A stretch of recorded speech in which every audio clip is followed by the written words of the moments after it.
সবাইকে অনেক অনেক ভালোবাসা। আমরা তিওমান আইল্যান্ডে বেড়ানোর জন্য চলে এলাম। আর এখানে হচ্ছে টিকিট কাউন্টার। তো আমরা আসার সময় গাড়িতে করে এসে গেছি। তো আমাদের সময় লেগেছিল কুয়ালালামপুর থেকে জেটি অবধি প্রায় 3 ঘন্টা 45 মিনিট এরকম।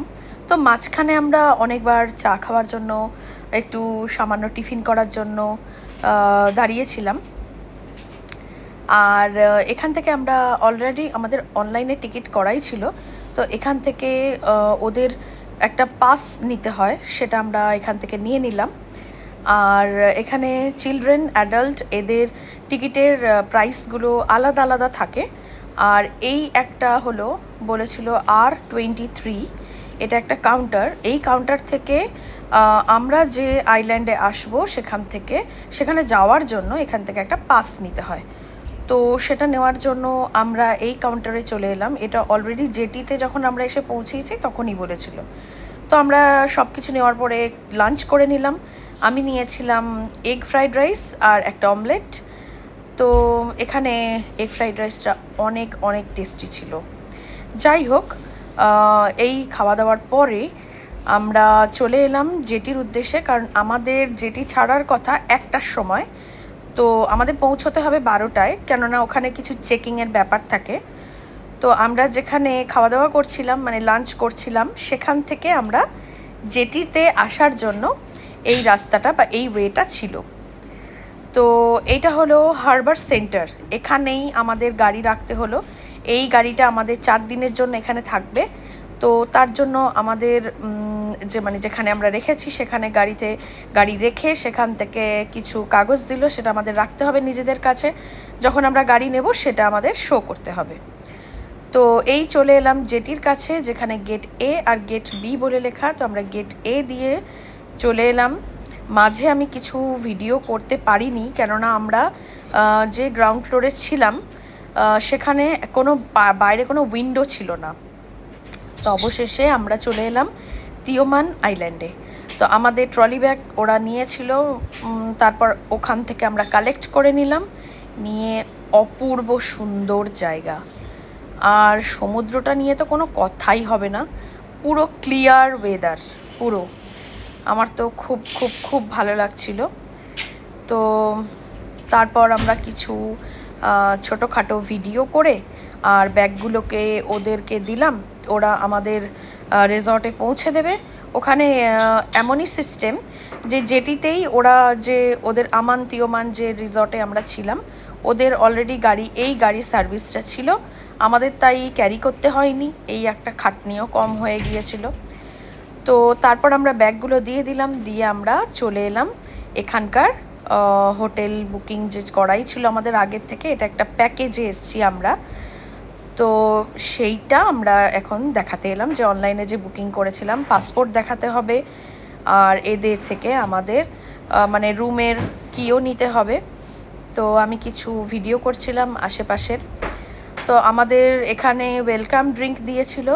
আর যেহেতু আমরা গরমে এসেছিলাম তার জন্য ওরা একটা হট টাওয়ালও দিয়েছিল। তারপর আমি আমার ট্রলি নিয়ে এগোতে থাকলাম। এখানে এটা একটা স্লোপ টাইপের ছিল, এখান থেকে নেমে আমরা আমাদের রুমের উদ্দেশ্যে যাচ্ছিলাম। 2118 এখানে বোর্ডে লেখা আছে।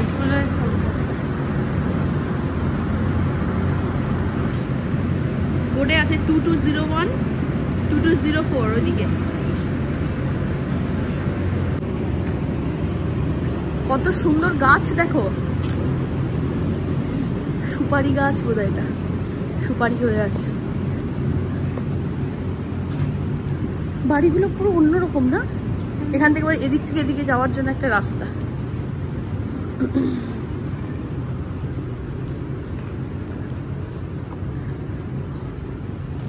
ওয়াও, কি দারুণ! এটা ওদেরই নিজেদেরই ড্রাইভিং সেন্টার।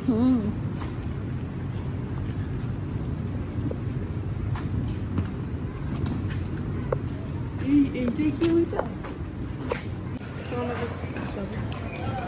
দেখিয়ে দেবে।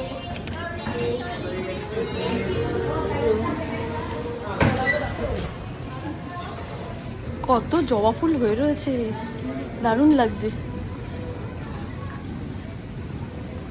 ওর মনে হচ্ছে এটা কোনো বাগান বাড়িতে এসছি না।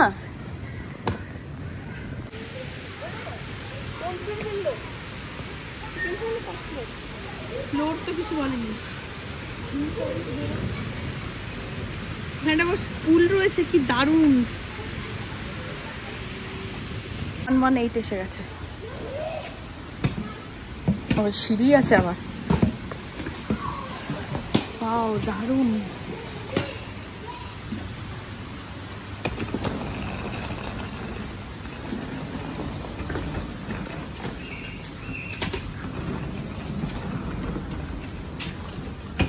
সবার আলাদা আলাদা মনে হচ্ছে কটেজ করা না।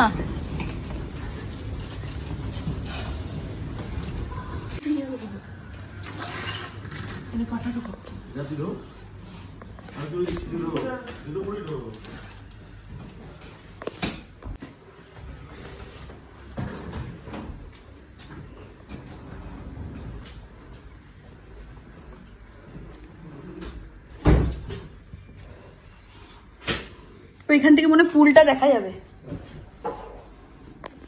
ও কি দারুণ বেডগুলো দিয়েছে,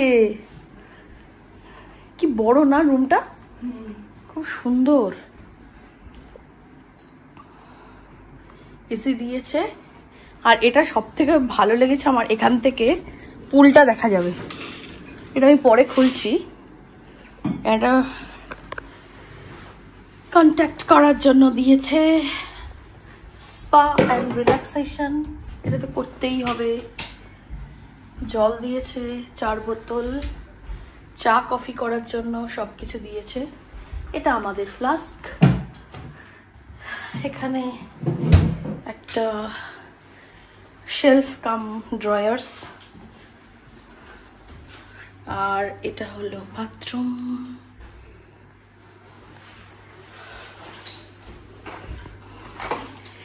চলো আমরা এবার একটু ফ্রেশ হয়ে নিই, তারপর নেক্সট ভিডিওতে আসছি।